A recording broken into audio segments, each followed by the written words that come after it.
Stop. Don't scroll past this and tell yourself you'll deal with it later. Later is becoming a habit.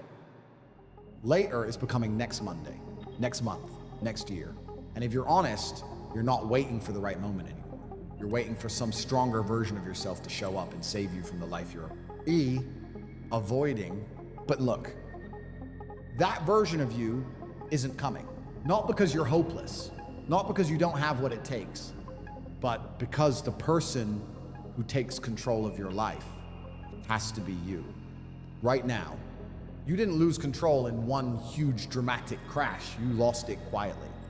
One distraction became a routine. One delayed decision became another. One day of avoiding the hard thing became a week. A week became a month. And now your life is moving. But you are not the one steering it. Maybe nobody else can see it. You still get up, you answer the texts, you handle the work, you pay what needs to be paid. But deep down, you know something is off. You know the difference between being busy and being disconnected. Busy means life has demands. Disconnected means you don't recognize yourself inside the life you're living. So don't try to fix your whole life tonight. Don't make 10 promises. Don't make a dramatic announcement. Don't wait for a perfect plan. Take one honest moment. Say it clearly. This isn't working anymore. Not my schedule, not my habits, not the way I keep giving my attention away. This is your reset. Not for other people to see, not for social media. A real reset. The kind that begins the moment you decide your life deserves more than whatever is left after everybody else takes a piece of you. You don't need to become a new person tonight. You need to stop abandoning the person you already are. One honest decision, one protected hour, one boundary that proves to you, I still get a say in how my life is lived. That's where control comes back. Not all at once, not perfectly, but for real. This is how control disappears. Not in one catastrophic moment, not with a warning siren. It disappears in the tiny moments you keep telling yourself don't matter. The first thing you hand over is your attention. You wake up, and before your feet touch the floor, you're checking a notification. Somebody needs something. A headline wants to scare you. An algorithm has another video ready. And just like that, your mind belongs to everything except you.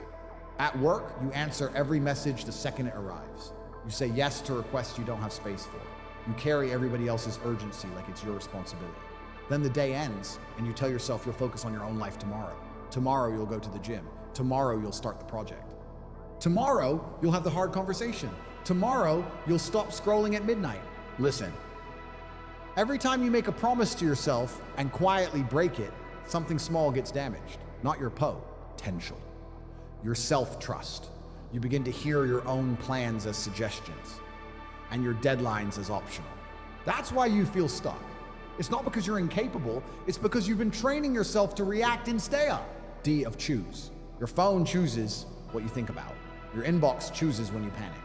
Other people's expectations choose what your day is worth. But it isn't your personality. It's a system, and systems can be changed. Maybe you can't quit your job this week. Maybe you can't erase every bill or remove every demand, but you can stop giving every interruption equal authority. You can leave one message unanswered for an hour. You can put the phone in another room. You can do the difficult thing before the easy distraction. That's not a perfect life. That's proof that you're still in the driver's seat.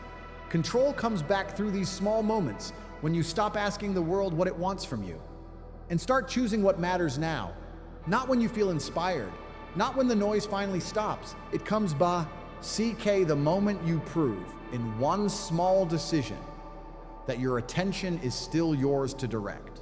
That is the beginning of a life you recognize again. And that's enough to begin. Now comes the part most people skip, the reset.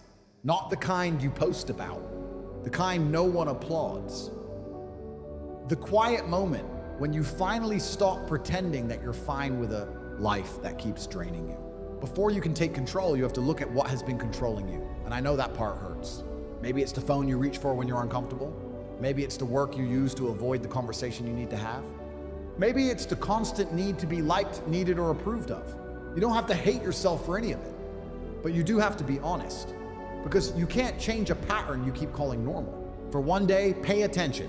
Don't try to become perfect. Just notice. Notice the moment you pick up your phone without deciding to. Notice when you say yes, even though your body is already saying no. Notice the instant you feel pressure and abandon your own priorities to make somebody else comfortable. That isn't selfishness. That's awareness. And awareness is where control begins. Then make one rule that protects you. One rule so simple that you can't hide behind excuses. Before social media, do the thing that moves your life forward. Before replying to every request, ask whether it actually needs your answer right now. Before saying yes, give yourself 10 seconds to think. Those 10 seconds can change more than you realize.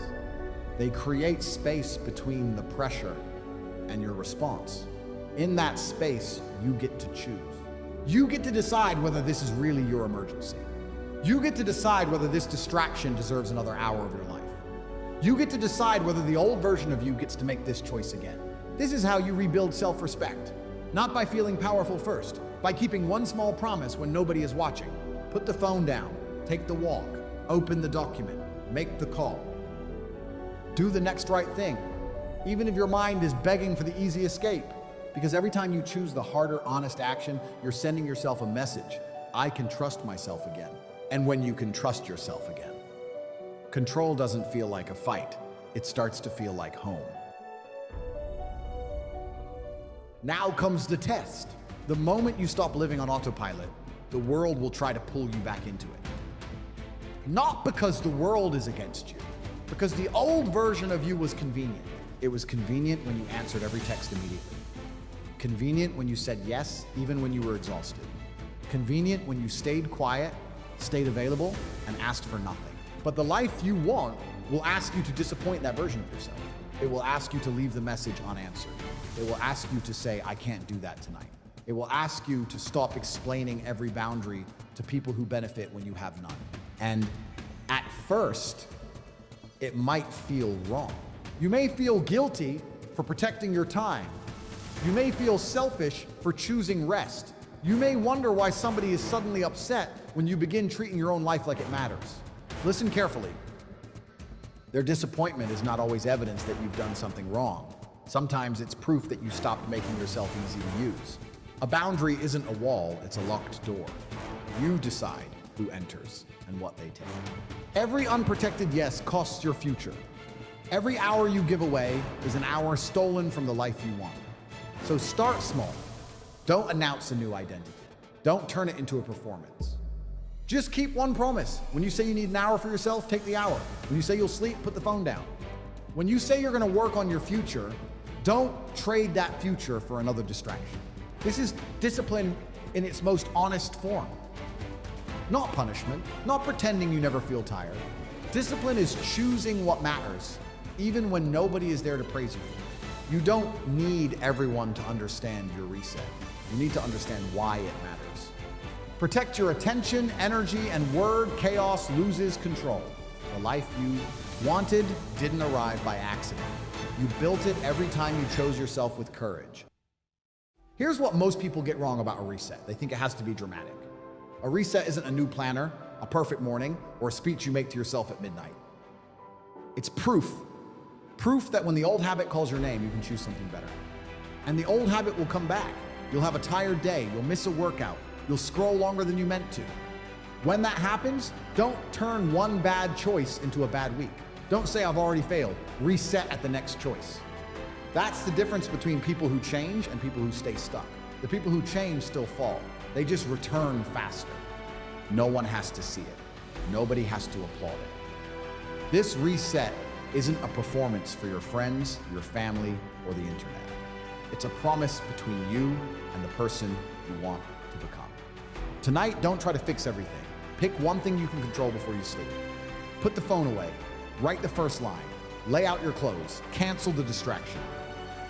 Do one small action that tells your mind we're not drifting anymore. It won't feel cinematic. It will feel quiet, maybe even uncomfortable. But that quiet choice is where your new life begins.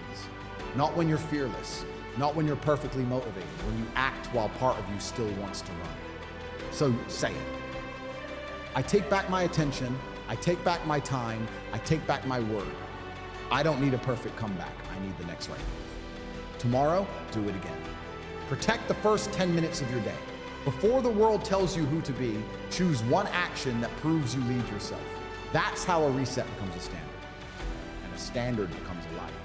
Small decisions, repeated, become proof you can trust yourself. Your life won't be saved by one huge moment. It will be built by the moments you stop giving yourself away. This is your reset.